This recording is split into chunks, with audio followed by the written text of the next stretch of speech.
नमस्कार दोस्तों, आज की बड़ी खबरों में आपका स्वागत है। चलिए नजर डालते हैं आज की बड़ी हेडलाइंस पर। कोरोना की स्वदेशी वैक्सीन पर उठे सवाल। आईसीएमआर ने कहा काम होगा तेज, लोगों की सुरक्षा सबसे ऊपर। इसके बाद हम जानेंगे कि 59 चीनी ऐप्स पर बैन के बाद पीएम मोदी ने लॉन्च किया ये चैलेंज, मिलेगा 20 लाख रुपए का कैश अवार्ड। इसके बाद हम जानेंगे कि एफडी में निवेश करने वालों के लिए अच्छी खबर, मुनाफे पर 31 जुलाई तक नहीं कटेगा टैक्स। इसके अलावा पीएम किसान स्कीम से जुड़े 70 लाख लाभार्थियों के बने किसान क्रेडिट कार्ड, आप ऐसे ले सकते हैं फायदा। अगली बड़ी खबर में हम जानेंगे कि नेपोटिज्म के खिलाफ ऐप सुशांत के जीजा ने बताया नेपोमीटर बनाने के पीछे का मकसद, बोले यह प्रॉफिट के लिए नहीं बनाई गई है। आज की पहली बड़ी खबर में पेश है चीनी बीमारी का बिल्कुल ताजा अपडेट पूरे देश भर से। देश में कोरोना संक्रमितों की संख्या 6,51,060 हो गई है। यह आंकड़े covid19.org के मुताबिक है। उधर बेंगलुरु के कमिश्नर ने सड़क किनारे एम्बुलेंस के इंतजार में जान गंवा देने वाले कोरोना मरीज के परिजनों से मुलाकात की। इस दौरान कमिश्नर ने उनसे हाथ जोड़कर माफी भी मांगी। मृतक की पत्नी ने बताया कि उनके पति को कोरोना पॉजिटिव पाया गया था। घर में ही उनका इलाज चल रहा था। पिछले दिनों सांस लेने में दिक्कत हुई तो उन्होंने अस्पताल में एम्बुलेंस के लिए फोन किया। 2 घंटे तक इंतजार करने के बावजूद एम्बुलेंस नहीं आई तो वे पति को लेकर सड़क किनारे ऑटो का इंतजार करने लगे, लेकिन कोई ऑटो वाला भी नहीं रुका। इस बीच उनके पति की सड़क किनारे ही मौत हो गई। चलिए बढ़ते हैं अगली खबर की तरफ। कोरोना की स्वदेशी वैक्सीन पर उठे सवाल। आईसीएमआर ने कहा काम होगा तेज, लोगों की सुरक्षा सबसे ऊपर। आईसीएमआर ने कहा कि बड़े सत्र पर सार्वजनिक स्वास्थ्य के हित में आईसीएमआर के लिए एक महत्वपूर्ण स्वदेशी वैक्सीन के क्लिनिकल परीक्षणों में तेजी लाना जरूरी है। कोविड-19 महामारी के अभूतपूर्व प्रकृति को देखते हुए दुनिया भर में इलाज के लिए दावेदारी कह रही अन्य सभी वैक्सीन को भी ऐसे ही फास्ट ट्रैक किया गया है।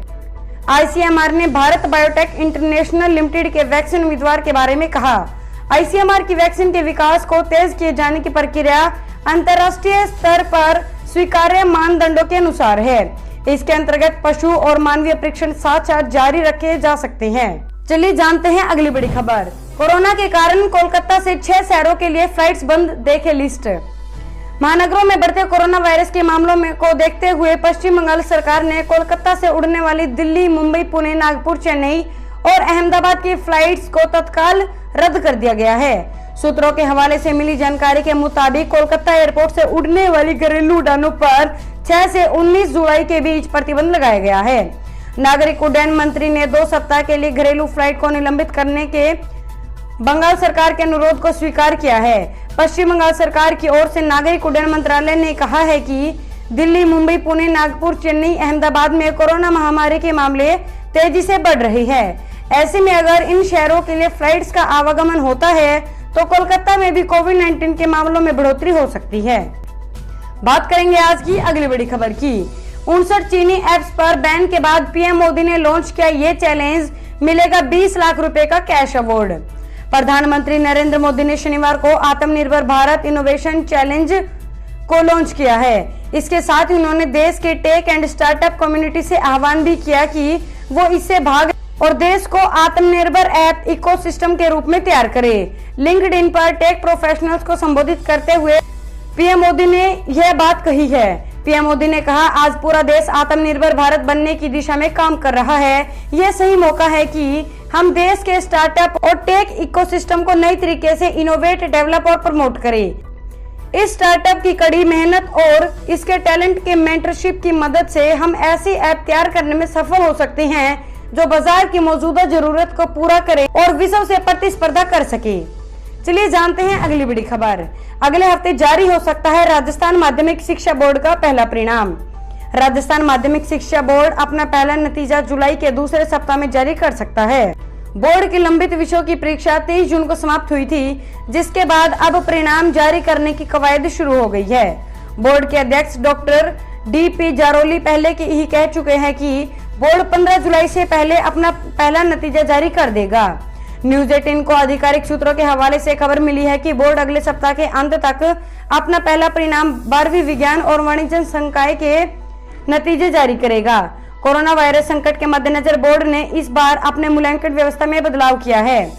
बोर्ड ने इस बार हर परीक्षक को 450 की जगह 300 उत्तर पुस्तिका की जांचने के लिए दी है। साथ ही उन उत्तर पुस्तिकाओं का मूल्यांकन कर 10 दिन में प्राप्त अंक बोर्ड की वेबसाइट पर ऑनलाइन अपलोड करने के निर्देश दिए थे। सूत्र बताते हैं कि बोर्ड को 12वीं विज्ञान और वाणिज्य के अधिकांश विषयों के प्राप्त अंक मिल गए हैं और अब उन्हें केंद्रीकृत रूप से परिणाम निकालने के लिए इस्तेमाल किया जा रहा है। बोर्ड की पिछले कुछ वर्षों से परंपरा रही कि वो 12वीं विज्ञान और वाणिज्य का नतीजा एक साथ जारी करता है और इस बार भी संभव है कि ऐसा ही हो। बात करेंगे आज की अगली बड़ी खबर की। बिहार चुनाव में छड़ी से ईवीएम का बटन दबाएंगे वो खादी का मास्क मिलेगा। लकड़ी की छड़ खादी का मास्क ये उन वोटर्स के लिए प्रयोग किए जाएंगे जो बिहार चुनाव के दौरान वोट डालने के लिए पोलिंग बूथ पर आएंगे। ये चुनाव अक्टूबर-नवंबर में होने वाले हैं। यह जानकारी राज्य के मुख्य चुनाव अधिकारी HR श्रीनिवास ने दी। बिहार राज्य चुनाव आयोग ने बुधवार को कहा कि इस साल के अंत में होने वाले चुनावों में कोरोना वायरस के मरीज और वे जो 65 वर्ष की आयु से ज्यादा है उन्हें घर से ही वोट डालने या पोस्टल बैलेट का प्रयोग की अनुमति होगी। श्रीनिवास ने न्यू इंडियन एक्सप्रेस अखबार को बताया कि जो लोग वोट डालने के लिए पोलिंग बूथ पर जाना चुनेंगे उन्हें कोविड-19 के प्रसार को रोकने के प्रयास के तौर पर छोटी लकड़ी की डंडियां दी जाएगी जिससे वे ईवीएम की बटन को दबा सकेंगे। उन्होंने अखबार को यह भी बताया कि अगर कोई वोटर मास्क नहीं पहने हैं तो उन्हें मुफ्त में एक 3 प्लाई खादी मास्क चुनाव आयोग की ओर से दिया जाएगा। हाथ धोने के उपयुक्त इंतजाम किए जाएंगे और बैक्टीरिया रोधी हैंड ग्लव्स भी उपलब्ध करवाए जाएंगे। बात करेंगे आज की अगली बड़ी खबर की। पीएम किसान स्कीम से जुड़े 70 लाख लाभार्थियों के बने किसान क्रेडिट कार्ड आप ऐसे ले सकते हैं फायदा। मोदी सरकार ने प्रधानमंत्री किसान सम्मान निधि स्कीम से जुड़े 70 लाख नए लोगों को किसान क्रेडिट कार्ड बना दिए हैं। केसीसी को 24 फरवरी को पीएम किसान स्कीम से जोड़कर इससे लाभार्थियों का कार्ड बनाना आसान कर दिया गया था। पीएम किसान निधि से केसीसी स्कीम को लिंक होने के बाद 75 लाख आवेदन कार्ड बनवाने के लिए आए थे। केंद्रीय कृषि राज्य मंत्री कैलाश चौधरी ने बताया कि 62,870 करोड़ रुपए की ऋण सीमा के साथ 70.32 लाख किसान क्रेडिट कार्ड जारी कर दिए गए हैं। इससे खेती करने में किसानों को मदद मिलेगी क्योंकि इसमें सबसे सस्ता लोन मिलता है। चौधरी ने बताया कि इसके साथ ही केसीसी के करीब 7.25 करोड़ लाभार्थी हो गए हैं। चौधरी ने बताया कि इसके साथ ही केसीसी के करीब 7.25 करोड़ लाभार्थी हो गए हैं। उन्होंने बताया कि पीएम किसान स्कीम के लाभार्थियों और केसीसी कार्ड धारकों की संख्या के बीच करीब 2.5 करोड़ लोगों का अंतर है। हम सभी को पैसा देना चाहते हैं। चलिए जानते हैं अगली बड़ी खबर। एफडी में निवेश करने वालों के लिए अच्छी खबर, मुनाफे पर 31 जुलाई तक नहीं कटेगा टैक्स। आयकर विभाग ने सरकारी या निजी बैंक और पोस्ट ऑफिस में फिक्स्ड डिपॉजिट कराने वालों के लिए फॉर्म 15G या फॉर्म 15H जमा कराने की अवधि बढ़ा दी है। आयकर विभाग ने ट्वीट कर जानकारी दी है कि अब एफडी करवाने वाले निवेशक 31 जुलाई 2020 तक ये दोनों फॉर्म जमा कर सकते हैं, यानी 31 जुलाई तक आपको मिलने वाले ब्याज दर पर टीडीएस नहीं काटा जाएगा। चलिए जानते हैं अगली बड़ी खबर। चीन को करारा जवाब देने के लिए हीरो साइकिल्स ने लिया बड़ा फैसला, नहीं करेगा 900 करोड़ रुपए का बिजनेस। चीन पर निर्भरता कम करने के लिए यूसीपीएमए को तकनीकी मदद करने के बाद हीरो साइकिल्स के प्रबंध निदेशक व चेयरमैन पंकज मुंजल ने एक नया ऐलान किया है। शुक्रवार को पंकज मुंजल ने कहा कि उन्होंने चीन के साथ 900 करोड़ रुपए के ट्रेड को कैंसिल कर दिया है। उन्होंने शुक्रवार को कहा कि आगामी 3 महीनों में हमें चीन के साथ 900 करोड़ रुपए का कारोबार करना था, लेकिन हमने इस प्लान को कैंसिल कर दिया है। शुक्रवार को पंकज मुंजल ने कहा, चीन का बहिष्कार करने के लिए यह हमारी प्रतिबद्धता है। अब तक hero cycles high and bicycles के पार्ट और साइकिल्स को आयात भी करती रही है। ये high and bicycles professional bikers और रिएक्शनल एक्टिविटीज के लिए इस्तेमाल की जाती है। बता दें, इस बाइसाइकिल्स की कीमत करीब 15,000 रुपए से 7 लाख रुपए तक की होती है। अगली बड़ी खबर, कैश निकालने पर टैक्स देने से जुड़ा नया नियम हुआ लागू। टैक्स डिपार्टमेंट ने जारी किया इससे जुड़ा कैलकुलेटर। साल में 1 करोड़ रुपए से ज्यादा नकद लेन देन पर 2% टीडीएस कटेगा। ये फैसला लागू हो गया। नकद लेन देन कम करने के लिए सरकार ने बड़ा फैसला किया है। वहीं अब इस नियम को आसानी से लागू करने और लोगों को आसानी समझाने के मकसद से आयकर विभाग ने अपने आधिकारिक वेबसाइट पर एक नया टूल शुरू किया है। चलिए जानते हैं अगली बड़ी खबर। नेपोटिज्म के खिलाफ ऐप सुशांत के जीजा ने बताया, नेपोमीटर बनाने के पीछे का मकसद, बोले, यह प्रॉफिट के लिए नहीं बनाई गई है। सुशांत सिंह राजपूत के सुसाइड को 21 दिन बीत चुके हैं। 14 जून को उन्होंने मुंबई स्थित अपने घर में फांसी लगा ली थी। वे डिप्रेशन से जूझ रहे थे। सुशांत की मौत के बाद से उनके चाहने वाले दावा कर रहे हैं कि उन्होंने बॉलीवुड का भाई भतीजावाद यानी नेपोटिज्म ले डूबा। इसी को ध्यान में रखते हुए सुशांत के जीजा विशाल कीर्ति ने कुछ दिन पहले नेपोमीटर नाम से एक ऐप लॉन्च की थी। सुशांत को छोटी सी श्रद्धांजलि।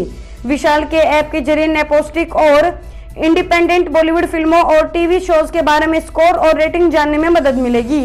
अब विशाल ने इस ऐप के असली उद्देश्य के बारे में बताया है। उनके मुताबिक यह ऐप सुशांत को श्रद्धांजलि है और उन्होंने इसे प्रॉफिट के उद्देश्य से नहीं बनाया है।